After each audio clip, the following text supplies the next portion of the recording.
Hello there, and welcome to Expensive or Not or Worth It or Not, Elizabeth Edition. So today we're going to be talking about if something is worth it or not, like crypto, pulling your money out of the market, target date index funds, credit cards, and so much more. So if you want to go ahead and take a look at some of these investment vehicles and assets and opportunities and what my opinion is on it based on lots of research, let's go ahead and get started.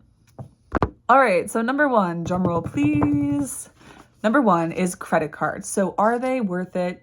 Do you need them? So my answer is it depends. So I will say that it is important to get a credit card, but you have to be financially responsible with it. So you need them to build credit, and it also can be really good for travel rewards. Now, the sad thing is typically the points that you get are because other people aren't making their payments, and so they have the ability to help pay you.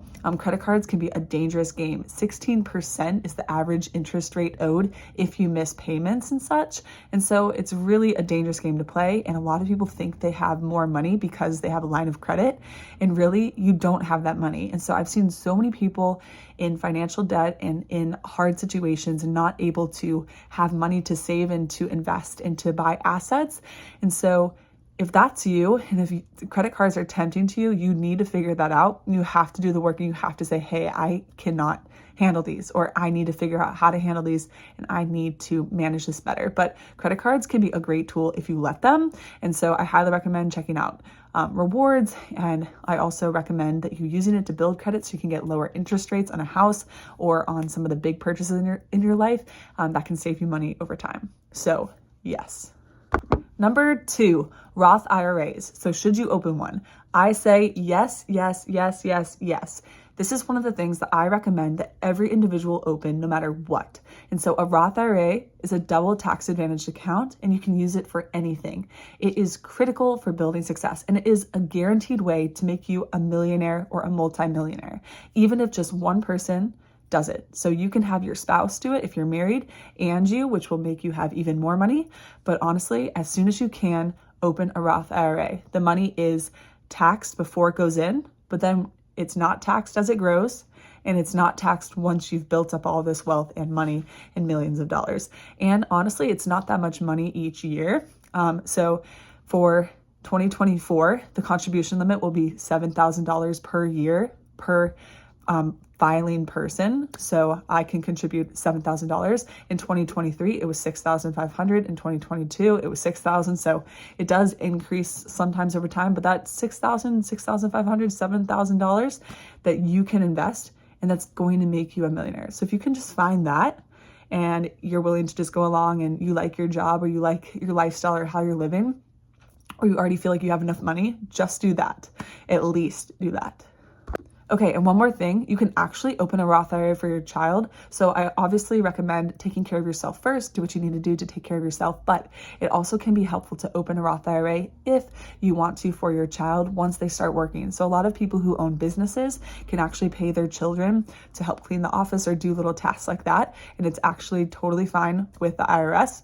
And so definitely look at what the IRS says and states, but they also, if they have a summer job or if they are getting a W-2 income, you can actually have them contribute to a Roth IRA. And this is a great wealth building tool because you're always trying to find ways to not pay taxes in a legal way, right? And the government actually does help you out. They want you to invest in these things and save for retirement and have money. And so you're not relying as much on them. And so definitely check it out. What do you think? Number three, high yield savings accounts. So I am a huge fan of high yield savings accounts if you need them. So I was a big saver. Most of you probably know that if you've seen some of my videos, and I saved so long. Now, you need to invest. I do think that's a good thing. We'll get to that in a little bit. But if you are saving, or you do need to have money in a savings account, or you have a emergency savings fund, which is typically 3 to 6 months of living expenses, or for some people, 12 months. It just depends, whatever works for your family, or at least $1,000. I recommend putting it in a high yield savings. Now, why would you do that? What's the point? All you have to do is put it in a high yield savings account. Typically, they're online banks, and you can make 5.5% APY, 5% or more, which is critical. And so instead of making like 0.001% of interest in your regular checking account or regular savings account, you can get a high yield savings account. And if you put, sometimes you don't even have to put like a huge amount of money. It's just a little bit of money.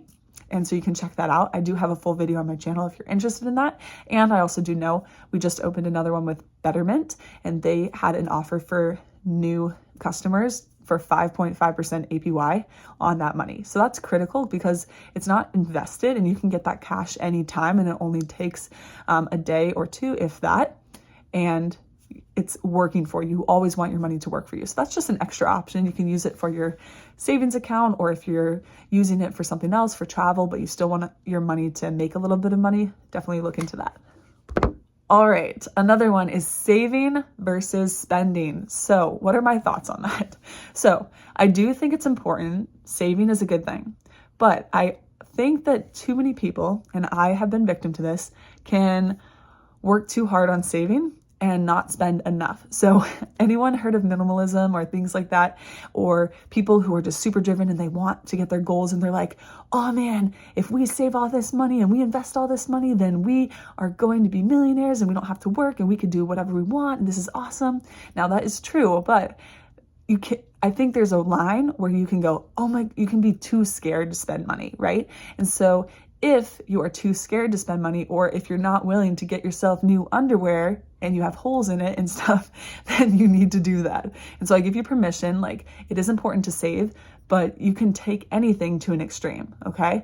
And so just be mindful of that. And so the same thing with spending. I don't think spending is bad. Like money is a tool and it's supposed to be used, right? Money is supposed to be used to get assets, to buy you things, to buy you shelter, to as presents, things like that, for food. So money is necessary, but like I said, with the saving, you want to not fall too far on one extreme where you're only spending or you're only saving. You want to find a little bit more balance, and it depends on what your goals are in your life, and maybe you are working on developing more wealth, and so you do want to be more towards this saving spectrum, but you don't have to be all the way on one end or the other.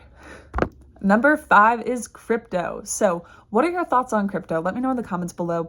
And I was thinking about doing a video just about Bitcoin and different cryptocurrencies, and just so we can get a basic understanding of it and understand what it is. Now, would I invest in it? I am not the person probably to ask, because this is not my area of expertise and I haven't done as much research on crypto. I have a basic understanding of it, but from what I know is some people have gotten rich from it, right? And temporarily, some people time the market, but it's very, very hard for the average person to do so. So unless you've done the research, unless you really feel like you know it, then I would stay away. Now, don't stay too far away. I say that in investments, you want to put most of your money in those low-cost index funds and things, is what the experts recommend. However, if you have a little bit of room for fun, like 1% of your portfolio, maybe you have some investments in real estate, you have some index funds, whatever, and you just want to have a little bit of fun or put some money in there, then go for it. It's totally up to you. So at the end of the day, all of this is up to you. And I do see the value, and I do see, especially if you work for certain tech companies, you see that a lot of people are starting to use that, and that could be the future. And so, but I don't necessarily think it's important to bank on it. And a lot of experts say to be wary of it. But if you want to explore and play around, it's up to you. What would you do? Let me know in the comments below. Crypto, pro crypto, no crypto, let me know. Number 6. So in a bear market or a bull market, a bear market is typically when the market is down, okay? The bull market is when it's racing and it's doing good. If it is in a bear market and your money just drops and drops and drops, your heart is probably going to drop and drop and drop. But what you need to do is not pull your money out. And so I do not recommend pulling your money out of the investments, especially if it's in a low-cost index fund. You want to ride the storm, okay? I've had lots of family members or people experience this as well, because you don't know when they invested in individual stocks instead of just like these low-cost index funds, and they got nervous and they sold. But 10 years, 15 years later, if they would have stuck it in and stayed with it, they would have had a lot more money. So individual stocks are a whole nother game and a whole nother story, but riding the market and investing in your index funds or your target date and just letting it ride and going through the ups and downs and the bear and the bull markets, you'll be fine over time. So stick with it. Number 7, real estate. So I typically think this is a good thing. I do think that we all need a place to live. I do think that we need to be mindful of how much house we are getting, and is it too much for our family? Is it not enough? Are we spending too much, too little, whatever?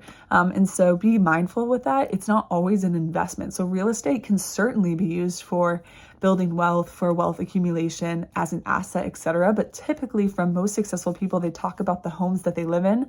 They're more for enjoyment and not for being like their ultimate asset. And so a lot of people, I've heard this say, that people think that their home is an investment and an asset because that's typically one of the only assets that a lot of people in the world have, right? And so they're not necessarily having all these businesses or these other assets and investments and things. And so you just need to be mindful. A lot of people, there's house hacking, and there's ways to get around this, or to have a duplex where someone, or a triplex or a quad where people pay, you live in one part and then other people pay you to live. So there's so many options that you can do, but it's important to know that you do need shelter, but it might not be an investment, and it really can eat away at your budget. And so renting is not always throwing away your money. So if you need to rent for a little bit or something, then that is okay. And a lot of wealthy people actually do that. So we can do a more in-depth video if you're interested about the renting and buying debate and what your thoughts are and what works for you. It's really individual, but I think there's no right answer for everyone. So let me know what you think. Number 8, budgets, cool or not? So I think budgets are awesome. I think you can be really rigid with it. I think you can be too rigid with it. It depends on where you're at in your journey, and it depends on your personality, right? We talk about the psychology of money, and your relationship, if you're married, and how you can work together on things. It's really important to get on the same page and to try to work as a team in anything, but especially with money. And so it's really important, and it could be a guideline to help you reach your goals. Or even if you are super wealthy, it can help you to stay on track. It keeps you aware of what you're doing.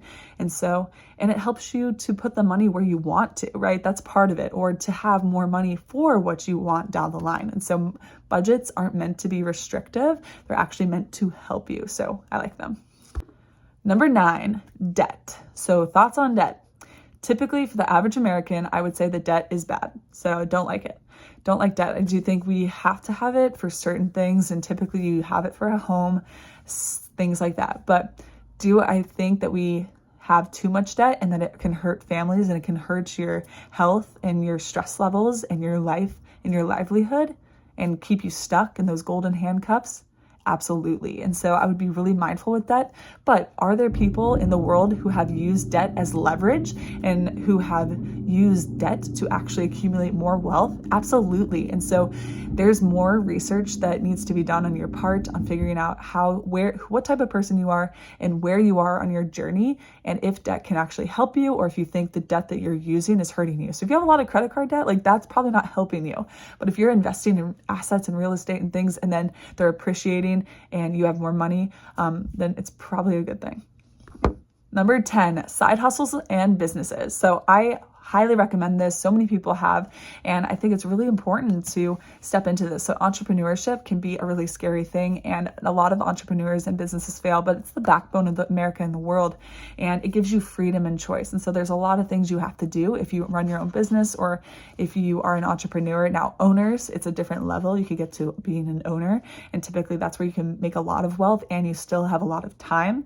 But I think having a side hustle, trying to make extra money, trying to do more, I think it's really helpful. And I think in this world, there's so many opportunities out there, and it's a great way to build wealth. Now, time is a really valuable asset. So if you have other priorities or things that you want and it's getting in the way of that, then I would encourage you to think about that and go, is this worth it? Is it worth the extra money? How much extra money am I making? Is it like $20, 200, 1,000, 5,000, 500,000? And so really start weighing, is it worth your time or not? Number 11, 401ks. And so 401ks are typical retirement accounts that you get if you're a W-2 worker, if you have a job. And yes, I do think these are really, really helpful for the average American and can really help you build wealth. Typically, employers will offer an employer match if you contribute a little bit to it. So I highly recommend checking this out. Should you invest in other things and look at other options? Absolutely. So don't just use your 401k, start reaching out. If you really want to build true wealth, you have to start expanding from there. Number 12, gold. So a lot of people invest in gold. And so I think depending on you and your personality, you can invest in gold as another part of your investment portfolio. My husband and I do not have that at the moment, but I do know people who have, and that's been successful for them. So if you want to look into gold and precious metals, feel free. Do any of you use that or invest in that? Definitely let me know. And if you want a longer video or a more in-depth one on it, I can definitely do that. Number 13, index funds. You already know my answer. Yes, yes, yes, yes, yes. So index funds are incredible, and this is the key. So if you don't know how to invest, or you're like, people tell me to invest, but I don't know what to invest in, and they keep saying invest, invest, invest, and stop saving and do this, but I don't know what to do. Go for those low cost index funds. So that's what most experts out there say. For the average person, it's really, really helpful. And so you can look up index funds. I could do a video on what index funds are typically recommended, but get those index funds. It can really, really help you. And over time, it typically returns 8 to 10% over time, which is a great investment. And when it compounds, it'll definitely make you millions just by investing in that for a long period of time. Number 14, target date index fund. So this is a type of index fund. There's multiple types, but a target date is like, hey, this is when I'm going to retire. And so in 2060 or 2080 or whatever it is for you, and then that's your target date. And so the market allocations for bonds and stocks will get more aggressive right now. And then as you start to reach that target date or that retirement date, it'll start to be less aggressive, right? And so it's not going to be as risky with your money, and then you'll have your money, but it does grow and accumulate over time. And so this is something you could do if you don't want to use an advisor and you don't want them to plop it all around. You can just invest in a target date. It can be very helpful, and a lot of people do this. Number 15, life insurance. So thoughts on this? Life insurance is helpful, and it can be a good thing. You want to make sure you're getting term life insurance. And so you're not just getting life insurance for life. You're typically going to pay a lot more money, and a lot more money than you need to, but especially if you have a family, it is helpful to have life insurance. Some employers offer this for free, but you might want more than what they offer you. So it's definitely important to look into this. I could do a video on this because I've had to do this for our family. But life insurance, it is helpful. And if you were, heaven forbid, to pass away and you have a family and people rely on your money or rely on you, like it's helpful to help make sure that they're taken care of just in case. 16, cash. All right, so cash, what is cash? Do we even have cash nowadays? Cash can be helpful. It's important. A lot of actually really wealthy people have cash. So you do want to invest, but you also, it's okay to have a little bit of cash on hand for things, especially if you're going to maybe purchase a house soon, or if you are trying to hold off for a big investment, or you want to buy an asset. So having the cash ready and available because you don't know what's going to happen in the stock market can be helpful, but you don't want to hoard it. You don't want to only have cash. You want to use the cash to invest in good assets and opportunities and investments, or just have your money in those investments flowing. And lastly, what are my thoughts on having someone else take care of your finances? Well, it depends. So if you have an advisor, I think that could be okay.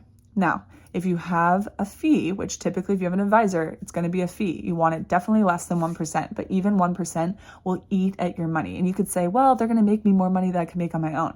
That's not necessarily the case. And so it's okay to get started with an advisor. I know my husband and I did that. With Vanguard, it's about 0.35% for the commission, but eventually we're going to let go of our advisor and do it on our own, because I've learned enough where I don't need someone to do it. I think at first though, you just need to get started. That's really part of the game, is being invested and just getting going, but just be careful with that. And then the other thing is, they talk about this in Smart Women Finish Rich, is not, especially if you're married, don't just let your spouse take over the money, right? And so, like, I trust my husband with my life. Like, my husband, I trust him with everything, and he's the most incredible person, and I love him to death. But we both know, and he would say the same about me, but we both are aware of our finances, right? And we're aware. We know what's going on. It's just important. As a woman, it's important, but just as anyone, it's important in a partnership. You both are aware. We're on the same page.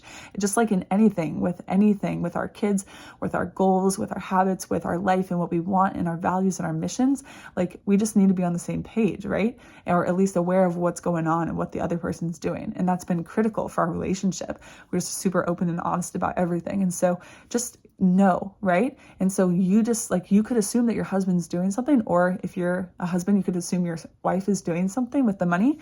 And then you realize, oh my gosh, we're not investing, or, oh, wait, we put the money in the Roth IRA, but we never invested it, or you know what I mean? And so just take control and actually be aware, just be educated, right? Just be informed. That's all I'm trying to say. And so don't just let someone else do it. Like really try to understand, even with a professional advisor, you try to get a basic understanding so that you can ask certain questions. I know that really helped me, and actually really helped in our journey with just being able to communicate with our financial advisor and communicate our needs and communicate what our actual goals were, because based on what I told them, we made changes. So it can be helpful. All right, guys, so let me know in the comments below if you like this. These are some investment vehicles that you can use, and some different things that are common, like Bitcoin, cryptocurrencies, and things that we just talk about. And so let me know what your opinions are on these things. I'm just telling you my opinion in hopes that it can help you based on what I've learned in my research. But who knows, it could change. So thank you for your time, and thank you for being here. I appreciate you guys being on this channel, and I hope that you get some value out of it. If you do, feel free to give this video a thumbs up so I know that you liked it. I can make more videos like this to help you in your life. Feel free to share with a friend and subscribe for more videos, and I will see you in the next video. Keep working, keep learning and growing. It will pay off in time. You got this. See you in the next video. Bye, guys.